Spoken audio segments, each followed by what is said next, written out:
President Mnangagwa,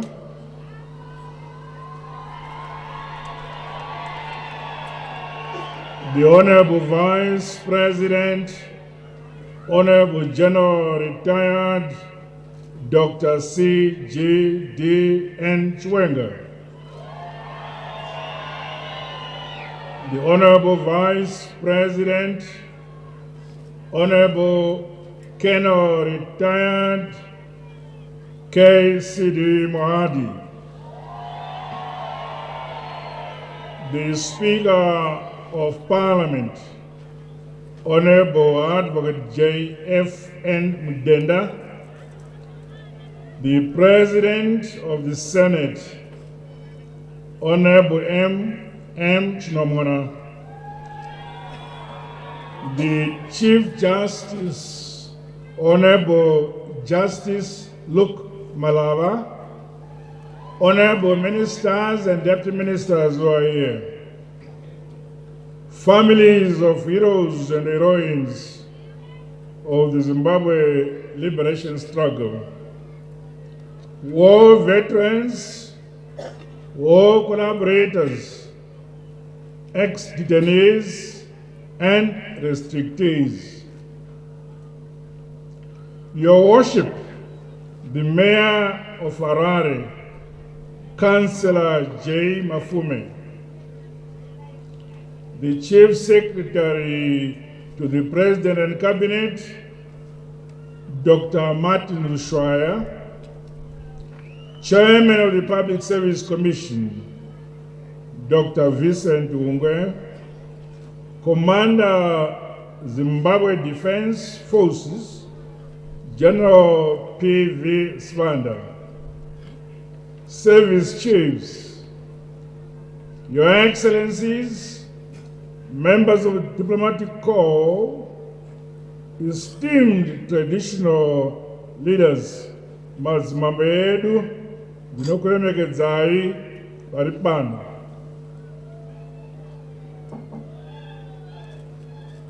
fellow Zimbabweans, including our brothers and sisters in the diaspora, comrades and friends. It is my great honor and privilege to address you all at these 4th Heroes Day commemorations. Today, we are joining hands in remembering our gallant fighters who paid the supreme sacrifice to free our beautiful motherland from the grip of colonial domination and subjugation. Their extraordinary courage and the risks they took so that we are independent will always be remembered. For it was they who helped shape our nation. Even in the midst of neo-colonial machinations and illegal sanctions imposed on us, let us honor our heroes with a promise that their sacrifices will serve as our light and inspiration. We vow to resolutely protect the integrity of our independence and the interests of our nation against those who wish us to fail. Ladies and gentlemen, comrades and friends, our resilience is the bedrock of our survival as a nation. As such, and against all odds, our economy continues to register positive growth. This bears testimony to the success of our diversification thrust as we forge ahead despite the illegal sanctions, climate-induced shocks, as well as international commodity price fluctuations. Through complementarity between fiscal and monetary policies, we are determined to consolidate the gains so far achieved from the price stability brought about by the Zimbabwe gold currency ZiG. We are honoring the fighting spirit of our gallant sons and daughters through increased performance of the agriculture sector. In the midst of the El Nino-induced drought, our winter wheat cropping season continues to score remarkable successes. A record 121,982 hectares of wheat have been planted this season.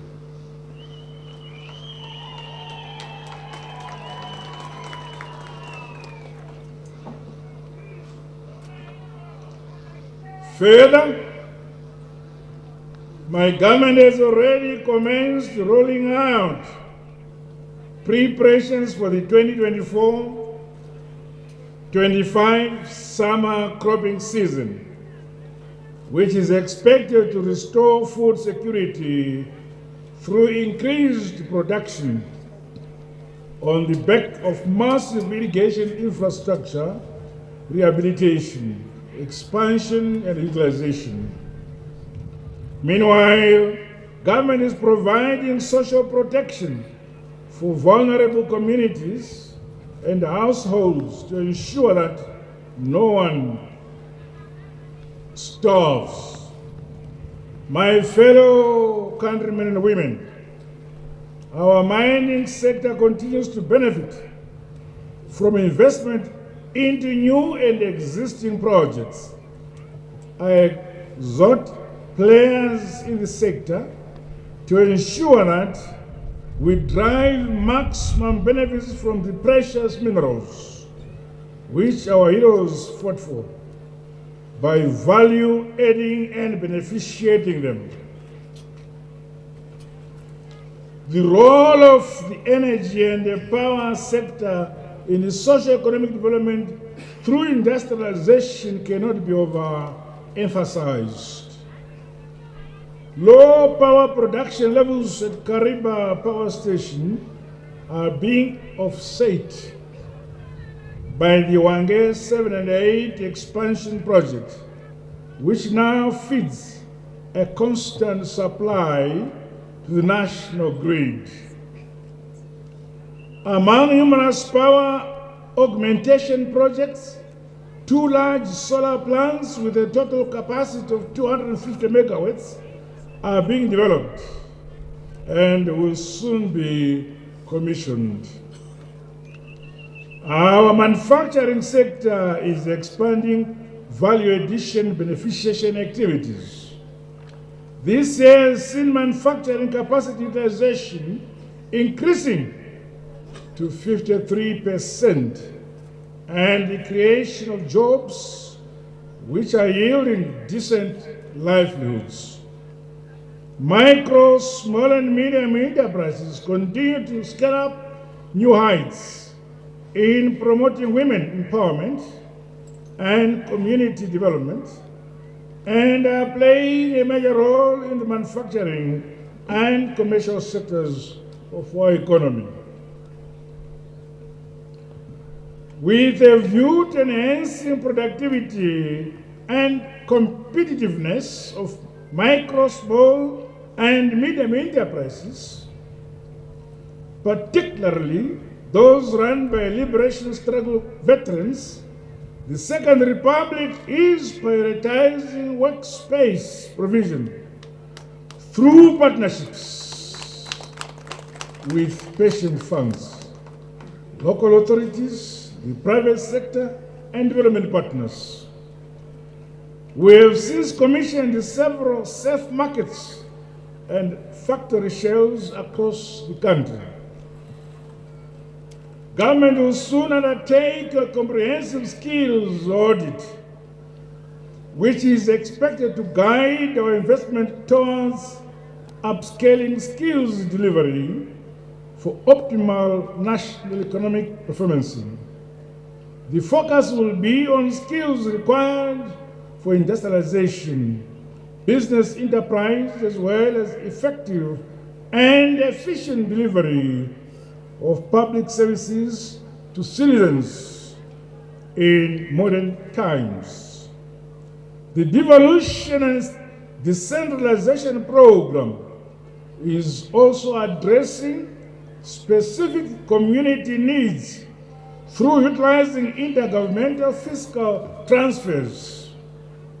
Comrades and friends, infrastructure upgrading and expansion projects in the transport sector continue to deliver tremendous results for our roads, our bridges, and the related infrastructure. Focus has shifted to the Harare-Chirundu Road section, as well as the upgrading of the Harare-Kanyemba, Harare-Nyamapanda, the old Gwanda Road, and the Bide Bridge Bulawayo Victoria Falls Highway, among others.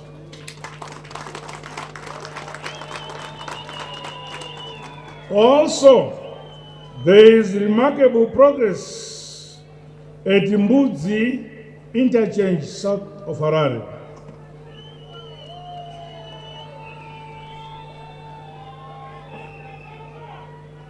The Second Republic is fully aware of the pressing need for decent shelter for our citizens. Hence, the continuing robust investment, which is transforming both urban and rural communities. The Second Republic has taken the strategic decision to position Rural Infrastructure Development Agency in all rural districts across every province. The agency is attending to both gravel and surface roads, wells and small dams for water provision for domestic and agricultural use, as well as infrastructure support for clinics, schools, and deep tanks. Our border posts are undergoing transformation, with fiscal infrastructure being complemented by technological innovations. This is enhancing the movement of goods and people, as well as regional integration. Earlier this year, the Second Republic launched the Youth Service in Zimbabwe training program. This marks an important step in ensuring that young people are patriotic and loyal citizens who reconnect with our national history and identify with the priceless sacrifices of our liberators. Our centers at Dadaya in the Midlands and the Vumba in Manicaland are currently training over 1,000 youths, while vocational training centers are being modernized with the state-of-the-art machinery and digital technology.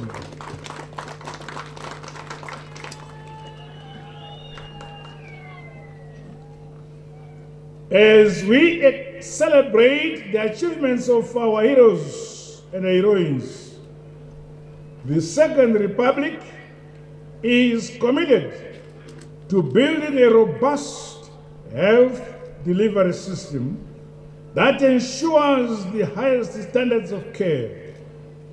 Government has to date equipped 78% of district hospitals with the fully functional operating theaters for emergency maternity surgeries. This program is being rolled out to cover all similar facilities.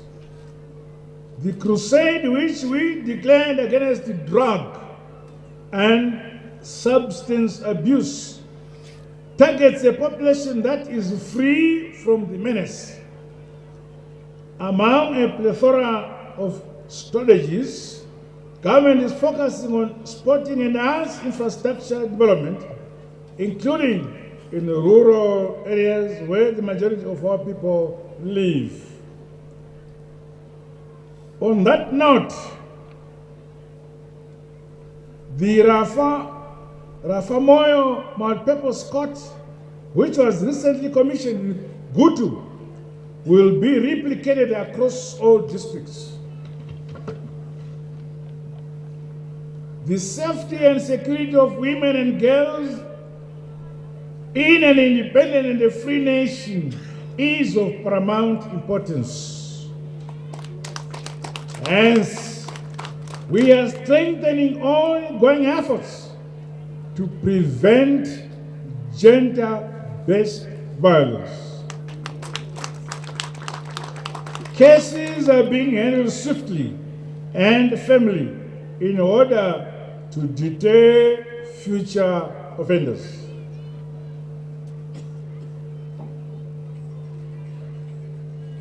Our priority in the primary and secondary school subsector is to ensure access to quality education. Through interagency collaboration, the highest possible levels of hygiene are being enforced in order to safeguard health. We are enhancing public-private partnerships for the purpose of improving the teaching and learning environment at all previously disadvantaged schools. As it was during the liberation struggle, where cadres used to innovate during the prosecution of the war, students in the higher and tertiary education subsector are taking innovation to new heights and creating goods, services, jobs, and industries.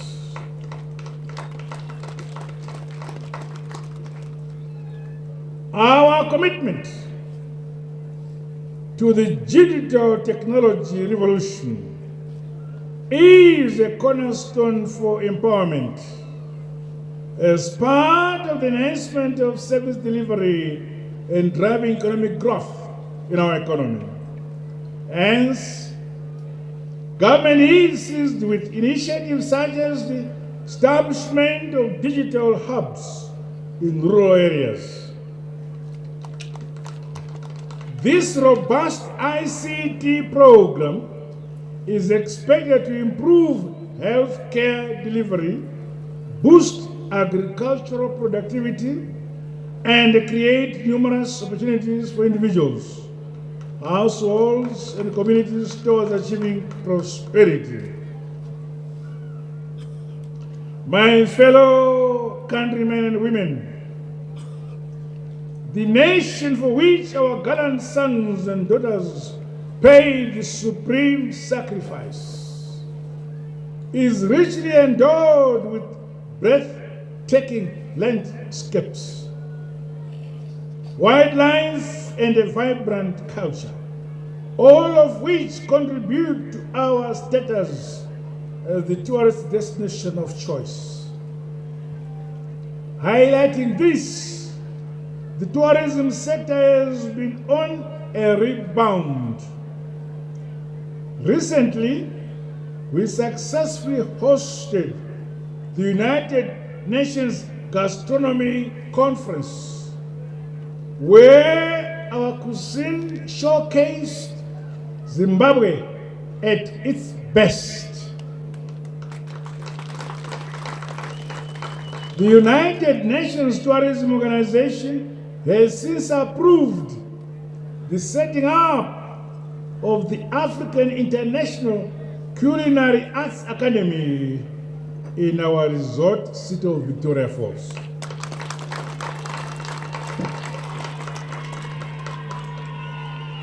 In Harare, the Liberation City will soon take its place among the biggest man-made tourist attractions, together with the Museum of African Liberation, from which All progressive nations on our African continent will tell the story of their honest journey to independence, democracy, and freedom. My fellow Zimbabweans, issues related to the welfare and economic empowerment of veterans, widows, and the war victims will continue to be given the attention they deserve.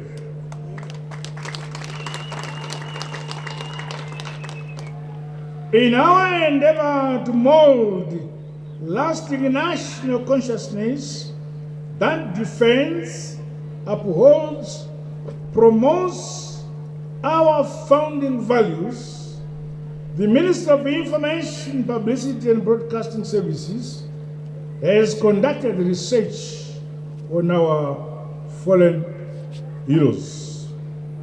The Second Republic is aware of the need to memorialize the Liberation War through repatriation, reburials, and related processes to bring to closure to the families of deceased veterans.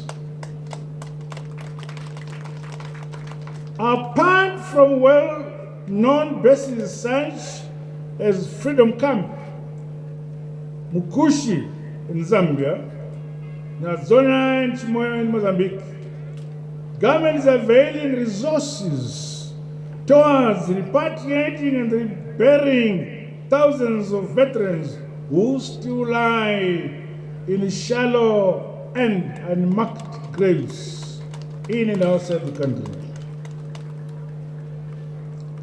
The need to accurately record, document, and preserve the story of the liberation struggle cannot be overemphasized.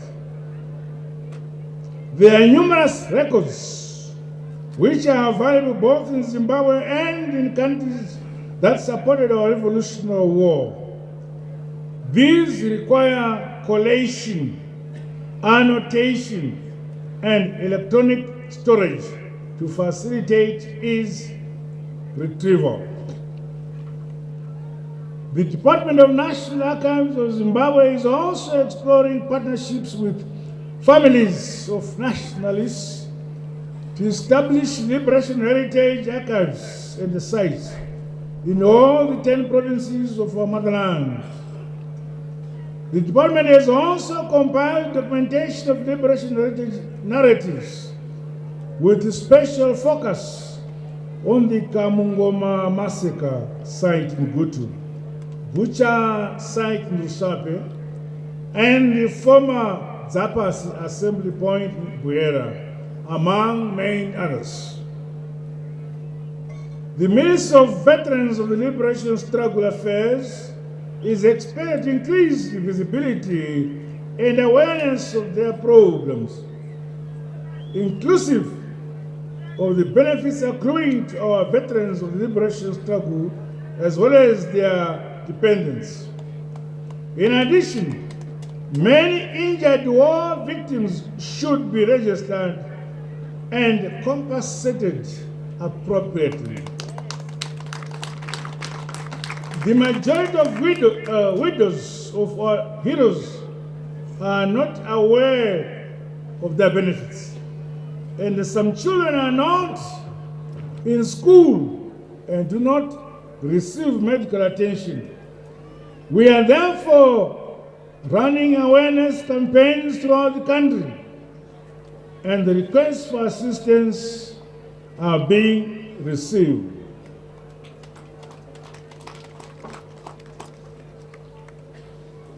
My fellow Zimbabwean dear comrades, our fourth Heroes Day commemorations are making a milestone in that we are conferring medals to a total of 184,310 veterans of the liberation struggle, who include 56,681 war veterans, 7,839 ex-political prisoners, detainees and restrictees, 110,374 war collaborators, and 9,990 non-combatant cadres. We will also confer honors and awards to deserving persons as follows: the Royal Order of Mnangagwa, the Gold Cross of Zimbabwe, the Silver Cross of Zimbabwe, the Commendation Medal, and the Independence Medal. The conferment of medals on individuals who exhibited valor and performed distinguished humanitarian acts in various fields is intended to immortalize and memorialize the actions of these individuals. We are also honoring the Black Umfolosi for their song Unity, Unity, Unity.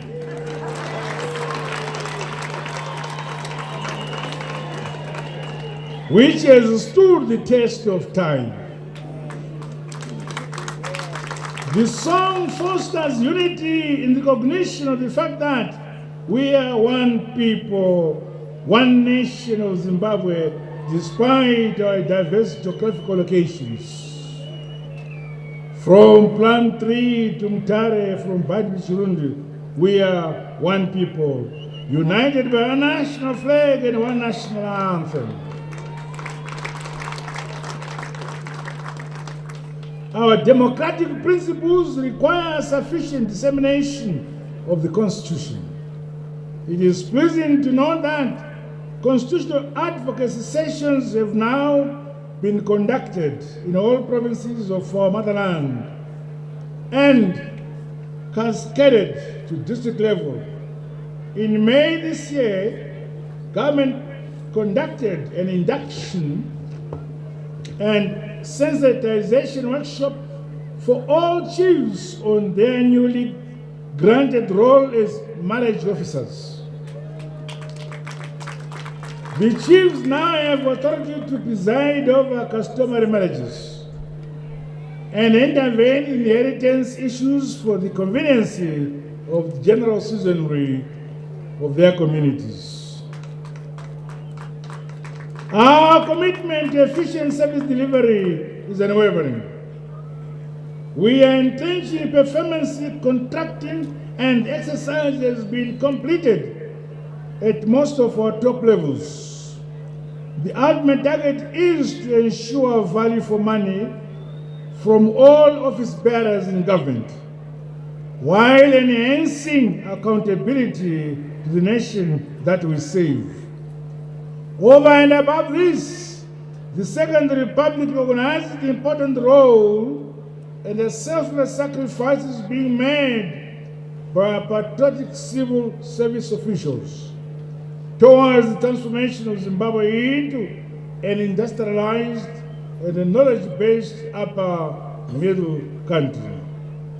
My fellow countrymen and women, in line with our mantra, we are a friend to all and an enemy to none, we continue to form strategic alliances with our traditional as well as new partners in both our region and beyond. Today's celebrations come a few days before our hosting the SADC Summit of heads of state and government, where we will also be assuming the chairmanship of our regional board.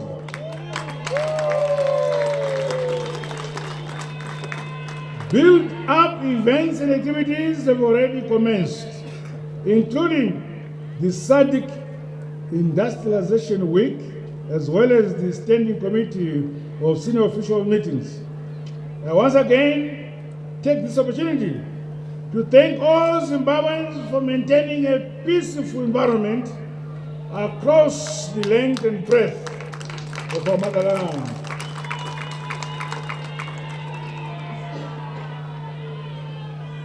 Our brand remains that of a progressive and a loving people who are hospitable not only to their kith and kin, but all persons created in the image of the Lord above.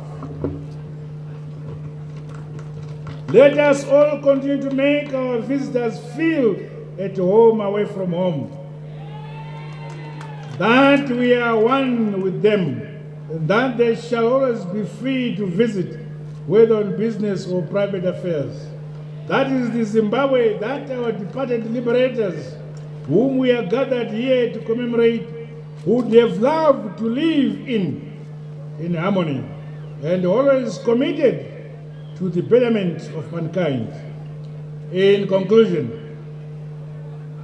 as we celebrate Heroes Day, let us not take for granted the independence and freedom that we are enjoying today, which was brought about by the sacrifices of the courageous men and women who fought against the brutal racist colonial regime. I therefore call upon every one of us to emulate their lives through playing our part by laying the foundations for a more prosperous future for both present and future generations. Nika! Igotomba! Igonamatirwa! Hallelujah!